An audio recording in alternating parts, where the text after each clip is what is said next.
International relations are at a critical turning point, and recent developments in Venezuela are the clearest reflection of this shift. The Washington administration recently designated the Venezuelan-based Cartel de los Soles, and by extension, President Nicolás Maduro, as a foreign terrorist organization and a terrorist. This is not an ordinary diplomatic crisis. It is a strategic move, because this label opens the door to much broader intervention under international law. So what is so critical that it warrants labeling a head of state a terrorist?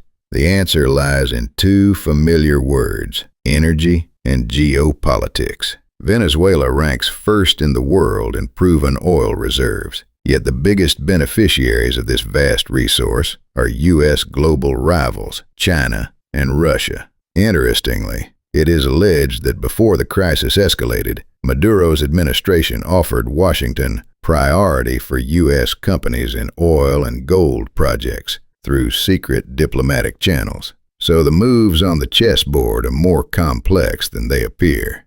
Another critical piece is U.S. domestic politics. Specifically, Secretary of State Marco Rubio, of Cuban origin, is said to have played a key role in this hardening stance. Analysts suggest Rubio is using Venezuela to appeal to the powerful Latino voter base in Florida. Thus, foreign policy has become an instrument of domestic politics. But is designating him a terrorist not enough? Is military intervention imminent? While Washington amasses a massive military force in the Caribbean, Trump simultaneously states he is ready to talk with Maduro. This is a classic carrot-and-stick approach. The aim appears to be not an unpredictable war, but rather toppling the regime through economic and diplomatic pressure. However, the crucial question remains: does labeling a head of state a terrorist set a dangerous precedent? Could the method used against Venezuela today become the standard procedure against other resource-rich nations tomorrow? What is happening in Venezuela is not just about one nation's fate. It is a laboratory where the new rules of international power in the 21st century are being written. And unfortunately, we are witnessing that these rules are being built not on justice and law, but on interest and power.